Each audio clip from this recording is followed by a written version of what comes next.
Hey bio fans, Anya here from the Biography Wrap. Today we are going to explore the life of Kenneth Feinberg and his journey with the 9/11 Victim Compensation Fund through the movie Worth, directed by Sarah Colagallo. The movie begins with lawyer Kenneth Feinberg asking his class how much they think life is worth. He creates a scenario where the students debate and decide that the dead person's family gets $2.7 million in a lawsuit, thus indicating that his life was worth that much. Sometime later, the 9/11 attack occurs, and the lawyers, government officials, and airline people hold a meeting. The government wanted to have a government-aided charity for all of the victims in return that the people would not sue them or the airlines, which would cause them to go bankrupt. Kenneth considers and feels he is in good at settling money-related lawsuits and volunteers to be the special masters of the September 11 Victim Compensation Fund. He devises a rigid formula for the payout, considering the victim's income, and is told that at least 80% of the people should voluntarily choose not to sue. If not, then they will be eligible to file a lawsuit. Kenneth also says that he wants to work and handle this for free. He chooses Camille Biros and his administrative deputy. Kenneth later gets a call from the president, who tells him that he could not wish this job on his worst enemy. The president then congratulates him, wishing him luck, and cuts the call. Kenneth, Camille, and other lawyers are given some acts and law which state that the victims and their families will be compensated according to the economic value loss. Camille tells them that the officials let the special master decide what that means, that it is up to them to write the rules and determine who is eligible, who gets how much, and other such technicalities. They are given a deadline of December 22nd, 2003. They all start collecting the names and looking at the lists created by various bodies to identify how many people they have to look out for. Kenneth explains the formula at the introductory meeting with the victims and their families. But the people think everyone should get the same amount of money, as all the lives ended in the same horrific manner. They all feel that Kenneth is insensitive and refuse to listen to him when a man named Charles Wolfe, whose wife was killed in the attacks, demands that the people listen to him first. On his way out, Kenneth is stopped by Frank, whose brother, Nick Donato, a firefighter, re-entered the building after communications, which may not have reached Nick, warned that the building would collapse. Frank says that his entire family would sign their fund if Kenneth promised to report the flaws in the communication system of the first responders. Kenneth says he will undoubtedly take a look at it, and Frank leaves, disappointed. Kenneth then finds out that Charles Wolfe is entirely offended by their formula and starts a protest group with Fix the Fund. Kenneth and Camille were walking on the road when a car stopped. Somebody threw a drink on Kenneth and called him names and drove off.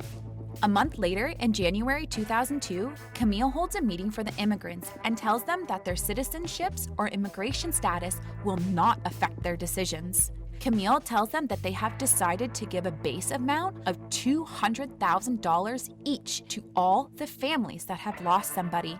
Meanwhile, Kenneth meets several lawyers representing the loved ones of upper-class victims who demand more.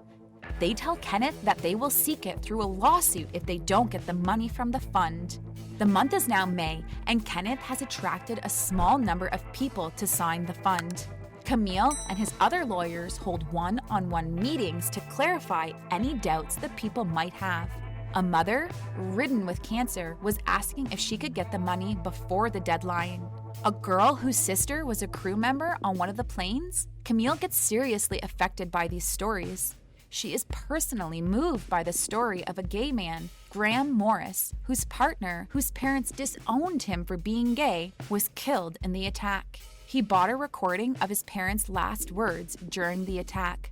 According to the rules, he cannot be compensated because he was a resident of Virginia, which did not recognize homosexual relationships.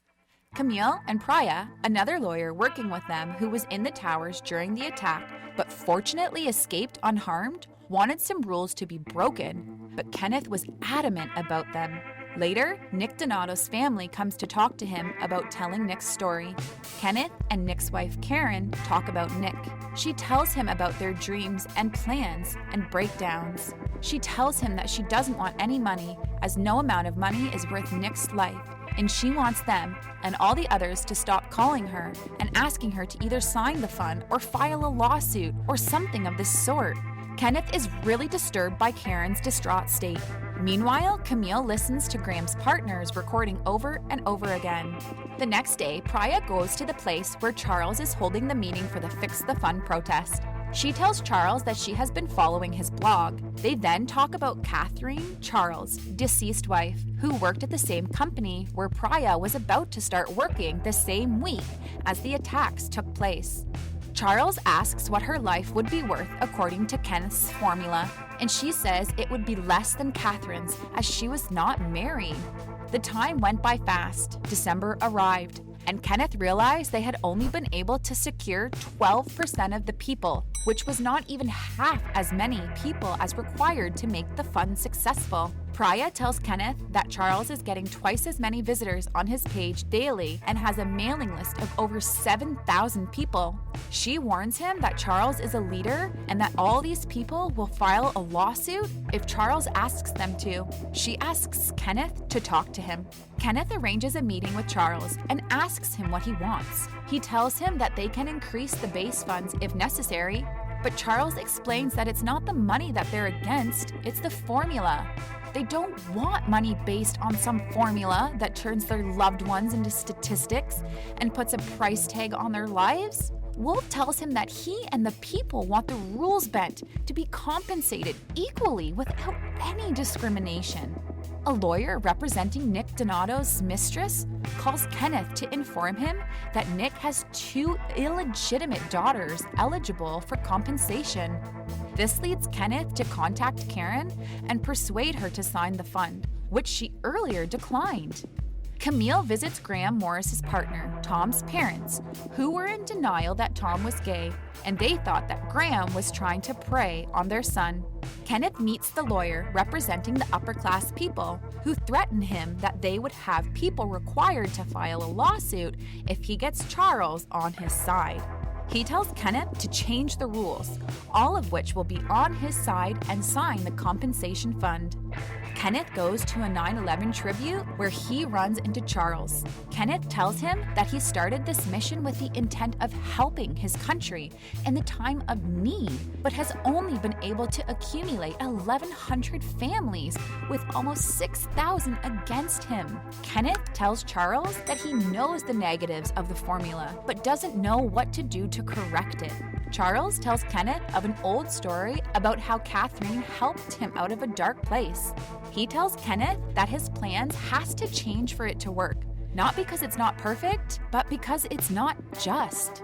That night, Kenneth goes through a lot of the uncommitted people's cases and decides to bend the rules according to the various needs of the people. His team agrees and loves the new idea. Kenneth starts listening to everyone's stories to understand their individual needs and troubles. He started collecting little memoirs from the deceased people, given to him by their families.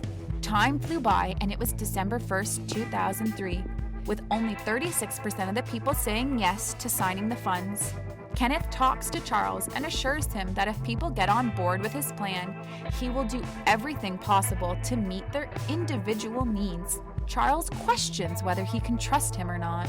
It's December 10th, 13 days to the deadline, when Donato's mistress's lawyer calls and tells him to inform Donato's widow about them, or he will, and that he has a deadline to the next day. Kenneth meets Frank and asks him to tell Karen the truth, or at least convince her to sign the fund so that the kids get the money, so that Donato's other 2 daughters get what they deserve. He tells Frank that he will write them all as equal beneficiaries. While they are talking, Karen comes and listens to their conversation.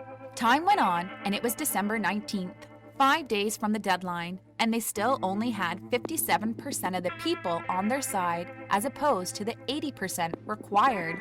Kenneth is upset and defeated when he enters his office and sees many people there. He then reads a blog from Charles asking the people to support Kenneth and his fund. Charles writes that he now feels the fund has been fixed, and soon they cross the 65% mark. In the last few days, they worked hard, bent to everyone's needs as much as possible, and crossed the 95% mark. Later, Camille calls Graham and informs him that they would accommodate many people because of his case, but unfortunately could not accommodate him because of how Tom's parents were and the Virginia state laws. Karen comes to Kenneth's office and confesses that she always knew that Nick was cheating on her. She just didn't want to admit it. She then signs the fund papers and asks him to give Nick's daughters whatever they need. The movie ends with a title card stating that Kenneth and Camille get 97% of the people to join the fund, distributing over $7 billion to the common people. More such fund campaigns started with different special masters to provide first responders. Since 9/11, Kenneth and Camille have continued administering various such compensation funds. That's it from the movie Worth. If you enjoyed it, consider subscribing. Let me know what you think of this motivational and true drama story, and be sure to check out this next one.